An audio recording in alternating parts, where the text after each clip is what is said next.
ಸಂಗೊಳ್ಳಿ ರಾಯಣ್ಣನನ್ನ ತಾಯಿ ಅಣ್ಣನ ಹಿಡಿದು ಕೊಟ್ಟ ಬ್ರಿಟಿಷರ ಕೈಯಾಗಿ ದುಡ್ಡಿಗಾಗಿ.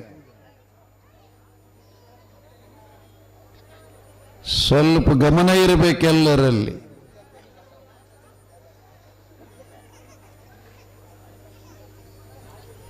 ಆ ಬಳಿಕ ಭಾರತದಲ್ಲಿ ಇನ್ನೊಂದು ಇತಿಹಾಸದ ಪುಟ ಇದೆ.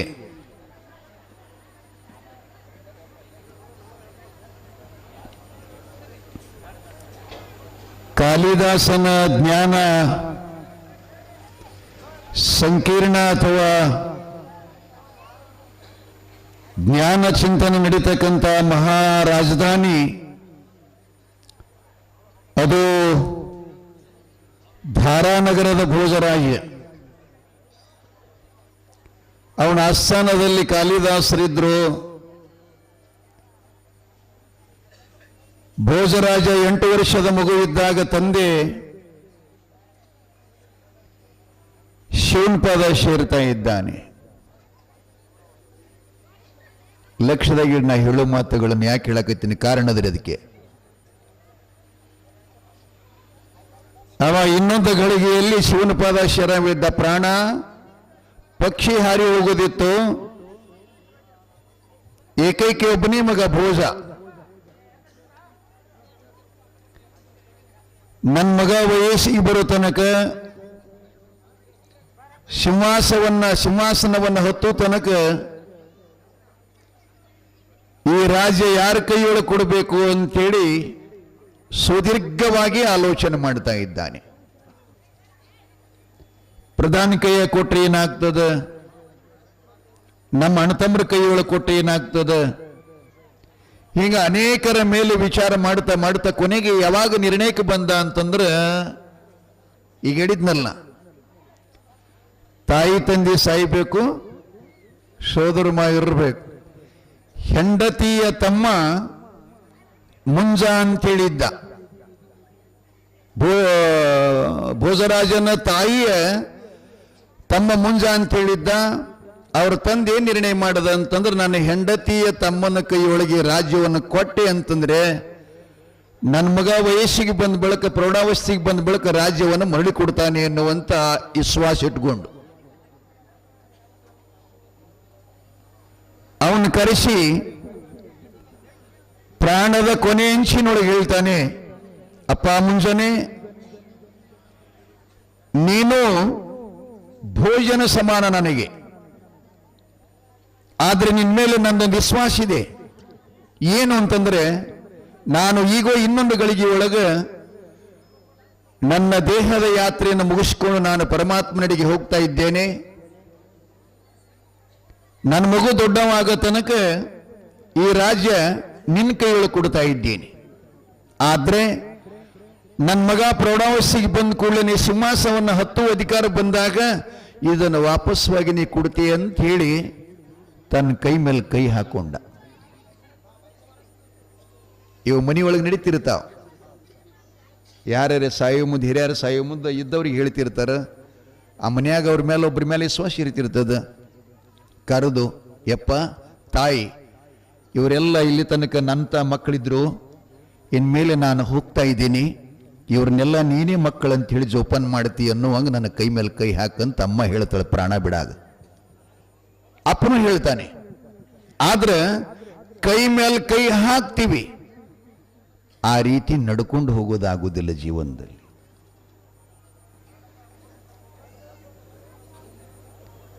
ಆಗುವುದಿಲ್ಲ.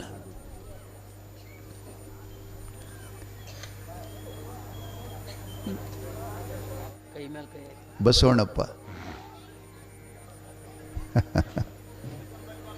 ಕೈ ಮೇಲೆ ಕೈ ಹಾಕೊಂಡ. ಭೋಜರಾಜನ ತಂದೆ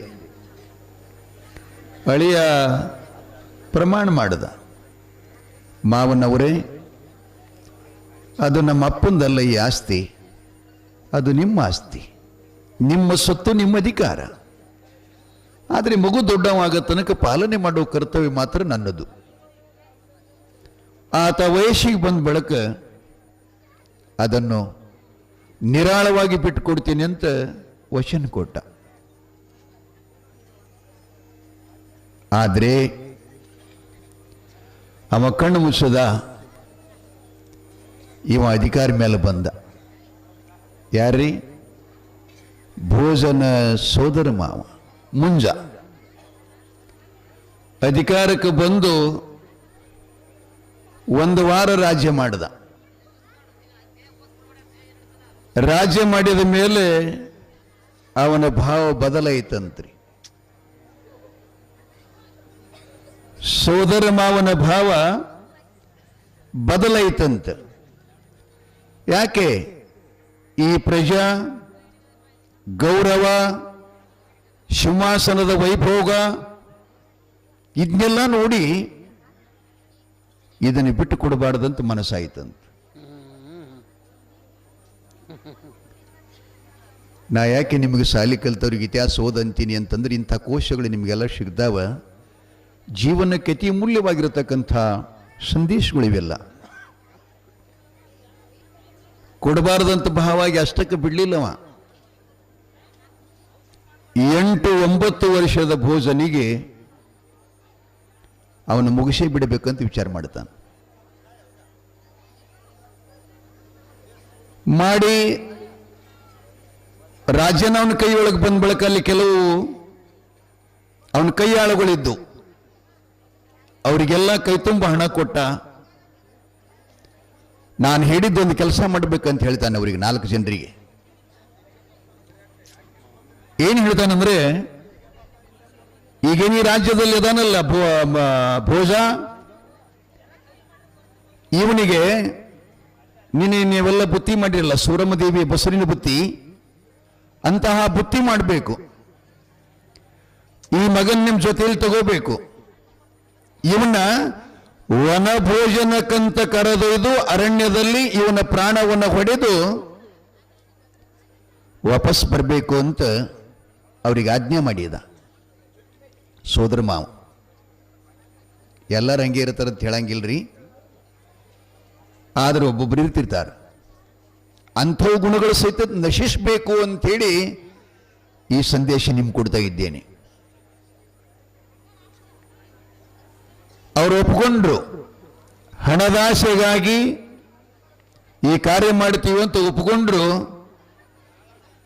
ಭೋಜನಿಗೆ ಹೇಳ್ತಾ ಇದ್ದಾರೆ, ಮಹಾಪ್ರಭು, ನೀವು 9-10 ವರ್ಷದ ಮಗು, ನೀವು ರಾಜ್ಯದಲ್ಲಿ ಇದ್ದೀರಿ, ವನದ ಕಾಡಿನ ಸೊಬಗು ಸೌಂದರ್ಯ ಅದನ್ನು ತಾವು ಕಂಡಿಲ್ಲ. ನಾವು ನೀವುಗಳು ಕೂಡಿ ಬುತ್ತಿ ಮಾಡಿಕೊಂಡು ಅರಣ್ಯದ ಸೌಂದರ್ಯ ಸೊಬಗನ್ನು ನೋಡಿ ಬರೋಣ ಅಂತೇಳಿ ತಿಳ್ಕೊಂಡು ಅವನಿಗೆ ತಯಾರು ಮಾಡಿ ಕರ್ಕೊಂಡು ಅರಣ್ಯಕ್ಕೆ ಹೋದ್ರು. ಅಮ್ಮ, ಬಾಗಿಲಾಗ ಬಹಳ ಜನ ನಿಂತಿದ್ದಾರೆ, ತಾಯಿಂದ್ರೆ ಬರ್ಬೇಕು, ಒಳಗಡೆ ಜಾಗಿದೆ. ಬನ್ರಿ ಅಮ್ಮ, ಒಳಗಡೆ ಜಾಗಿದೆ, ಬರೀಯವ.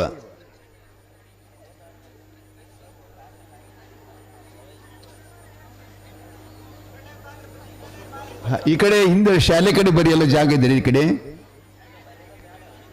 ಶಾಲೆ ಅಂಗಳದಲ್ಲಿ ಬನ್ನಿ.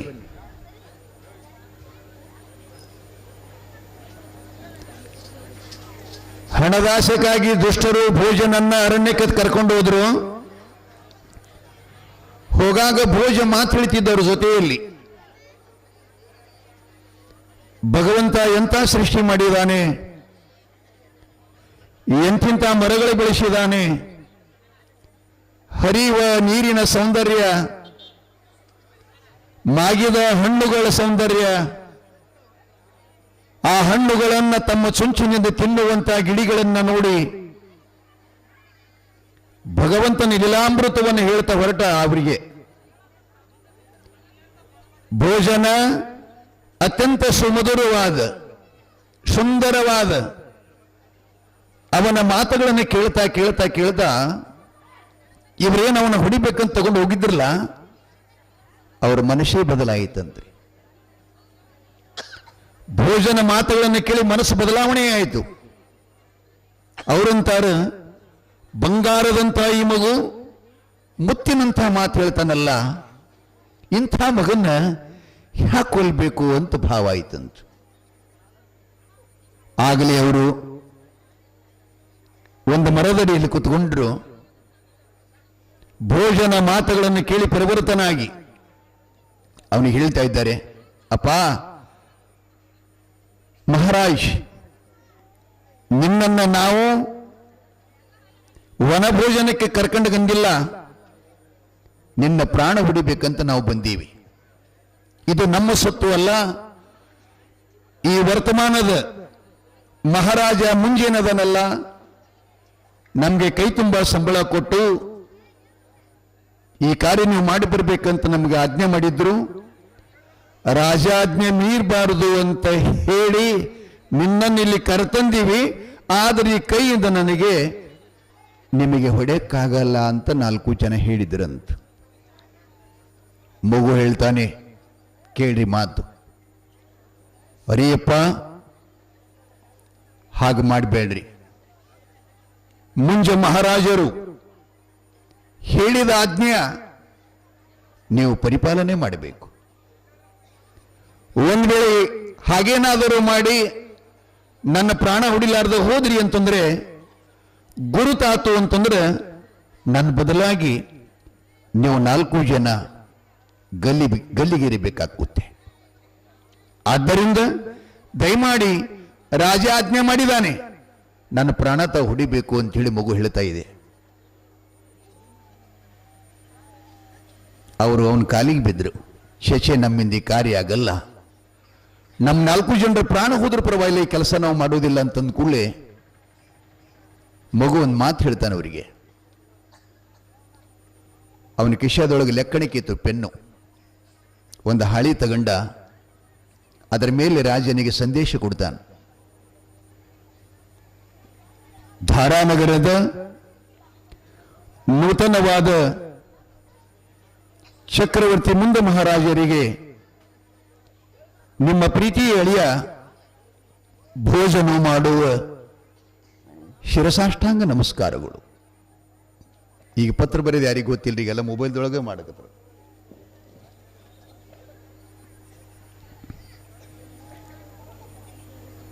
ಧಾರಾನಗರ ಪಟ್ಟಣವನ್ನ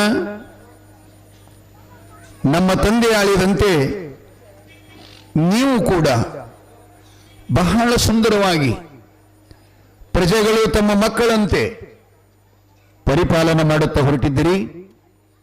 ನಿಮ್ಮ ಕಾರ್ಯಕ್ಕೆ, ನಿಮ್ಮ ಸಾಹಸಕ್ಕೆ ನಾನು ಕೃತಜ್ಞತೆ ಹೇಳ್ತಾ ಇದ್ದೀನಿ. ಆದ್ರೆ ಒಂದು ಮಾತು, ಈಗೇನು ನೀವು ಸಿಂಹಾಸನ ಕುತ್ಕೊಂಡಿದ್ದಿಲ್ಲ, ಇದು ಖಾಯಮಲ್ಲ. ಮಗು ಪತ್ರದೊಳಗೆ ಹೇಳ್ತಾನೆ, ಪ್ರಭುಗಳೇ ಇದು ಖಾಯಮಲ್ಲ. ಆ ಕುರ್ಚಿ, ಆ ಸಿಂಹಾಸನ ನಿಮ್ಮಂಥವ್ರನ್ನ, ನಮ್ಮಂಥವ್ರನ್ನ ಎಷ್ಟೋ ಜನರನ್ನ ಕರೆದದ, ಎಷ್ಟೋ ಜನರನ್ನ ಎಬ್ಬಿಸಿ ಕಳವೆ ಅದ. ನೋಡ್ತಾ ಇರಿ, ದಶರಥ ಬಂದ, ರಘುರಾಮ ಬಂದ, ರಘುವೀರ ಬಂದ, ರಾಜ ಸತ್ಯ ಹರಿಚಂದ್ರ ಬಂದ, ಬಲಭದ್ರ ಬಂದ, ಜನಕ ಬಂದ, ಹಸ್ತಿನಾಪುರದ ಧರ್ಮ ಬಂದ, ಪಾಂಡವಾದಿಗಳೆಲ್ಲರೂ ಬಂದ್ರು. ಅವರ್ಯಾರೂ ಅದನ್ನು ತಗೊಂಡು ಹೋಗಲಿಲ್ಲ.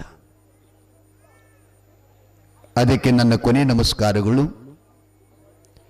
ಆ ಸಿಂಹಾಸನ ಸ್ಥಿರವಾದುದಲ್ಲ, ಇದು ಖಾಯಂ ಅಲ್ಲ ಅಂತ ಅದರ ಮೇಲೆ ಕೂತ್ಕೊಂಡು ನೀವು ರಾಜ್ಯಭಾರ ಮಾಡ್ರಿ, ಕೊನೆ ನಮಸ್ಕಾರ ಅಂತ ಪತ್ರ ಮುಗಿಸ್ದ. ಕೊಲ್ಲಾಕ್ ಬಂದವ್ರಿಗೆ ಹೇಳ್ತಾನೆ, ಅಪ್ಪ ನೀವು ಖಾಲಿ ಹೋದ್ರೆ ರಾಜ ನಂಬಂಗಿಲ್ಲ, ಇಲ್ಲಿ ಅಡಿ ಒಳಗೆ ಏನಾರ ಒಂದು ಮೊಲ ಚಿಗರಿಯನ್ನು ಬ್ಯಾಟಿ ಆಡ್ರಿ,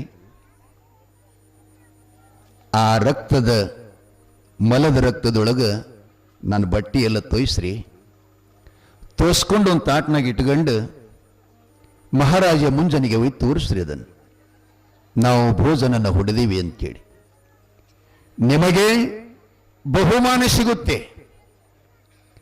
ನಿಮ್ಮೆಲ್ಲ ಪರಿವಾರ ಅತ್ಯಂತ ಸ್ವರ್ಗ ಸುಖವನ್ನು ಅನುಭವಿಸ್ತಾ ಇದ್ದಾರೆ.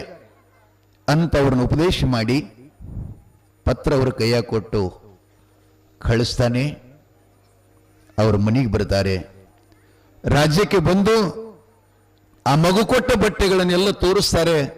ಅವನು ಪ್ರಾಣ ಹೊಡೆದಿವಿ, ಆದ್ರೆ ಒಂದು ಪತ್ರ ಕೊಟ್ಟಿದ್ದಾನೆ ನೋಡ್ರಿ ಮಹಾರಾಜರಂತ ಮುಂಜಾನೆ ಕೈ ಕೊಡ್ತಾ ಇದ್ದಾರೆ. ಭೋಜನ ಸೋದರ ಮಾವನ ಕೈಗಳು ಸಿಂಹಾಸನದ ಮೇಲೆ ಕುತ್ಕೊಂಡು ನೋಡ್ತಾನೆ. ಮ್ಯಾಲೆ ಹೆಡ್ಡಿಂಗ್ದೊಳಗ ಶ್ರೀ ಗುರುಭ್ಯೋ ನಮಃ ಬರೆದಿದ್ದ.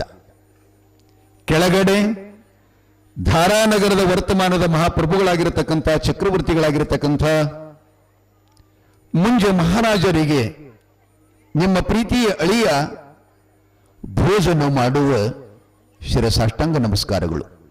ತರುವಾಯ ಪತ್ರ ಬರೆಯಲು ಕಾರಣವೇನೆಂದರೆ, ಈಗ ಹೇಳಿದ್ನಲ್ಲಿ ಇಷ್ಟೆಲ್ಲ ವಿವರಿತ್ತು. ಪತ್ರ ಹಿಂಗೆ ಓದ್ಕೋತ ಬಂದ. ನಾನು ಪ್ರಾಣ ಹೊಡೆಯಾಕ ಕಳಿಸದವನೇ ಈ ರೀತಿ ಮಾತಾಡ್ತಾನಂತಂದ್ರೆ ನಾ ಮನುಷ್ಯಾಗಿ ಬಂದಿದ್ದೇನು ಸ್ವಾರ್ಥಕ್ಕಂತ ಕೈಯಾಗಿನ ಪತ್ರ ತಾನೇ ಜಾರದ ಕೆಳಗೆ ಬಿತ್ತಂದ್ರು. ಬಿದ್ದು ಅವ್ರನ್ನ ಕೇಳ್ತಾನೆ, ಅವನು ಎಲ್ಲಿ ಹೊಡೆದಿರಿ, ಎಲ್ಲಿ ಒಗೆದಿರಿ, ಎಲ್ಲಿ ಮುಚ್ಚಿರಿ, ಅವನು ತೋರಿಸ್ರಿ ನನಗಂತೇಳಿ ಕಾಡಿಗೆ ಕರ್ಕೊಂಡು ಬರ್ತಾನ. ಒಂದು ಗಿಡದಡಿಯಲ್ಲಿ ಮಗು ಭೋಜ ಸಂತೋಷವಾಗಿ ಕೂತ್ಕೊಂಡಿದ್ದ. ಸೋದರ ಮಾವ ಬಂದು ನೋಡ್ತಾನೆ. ಅವನ ಕಾಲಿಗೆ ಸಾಷ್ಟಾಂಗ ಹಾಕ್ತಾನೆ. ನಾನು ಮೂರ್ಖ, ನಾನು ಅಜ್ಞಾನಿ, ನೀ 9 ವರ್ಷದ ಬಾಲಕ ಸುಜ್ಞಾನಿ ಇದ್ದೀಯಲ್ಲ, ನಿನ್ನಷ್ಟು ಬುದ್ಧಿ ನನ್ನಲ್ಲಿ ಬರಲಿಲ್ಲ. ನಾ ಭೋಗದ ಲಾಲಸ್ಯಕ್ಕಾಗಿ, ಅಧಿಕಾರದ ಲಾಲಸ್ಯಕ್ಕಾಗಿ, ಸಂಪತ್ತದ ಲಾಲಸ್ಯಕ್ಕಾಗಿ ನಿನ್ನ ಈ ರೀತಿ ಮಾಡಬೇಕಂತಂದಿದ್ದೆ. ನನ್ನ ಜೀವನೇ ಪೂರ್ಣ ಉದ್ಧಾರ ಮಾಡಿದೆ ಅಂತೇಳಿ ತಿಳ್ಕೊಂಡು ಅಪ್ಪಿಕೊಂಡು ಬಗಲಾಗಿ ಎತ್ತುಕೊಂಡು ರಾಜ್ಯಕ್ಕೆ ಬಂದು ಆ ರಾಜ್ಯ ಅವನಿಗೆ ವಾಪಸ್ ಕೊಡ್ತಾನಂತ ಬರುತ್ತದೆ.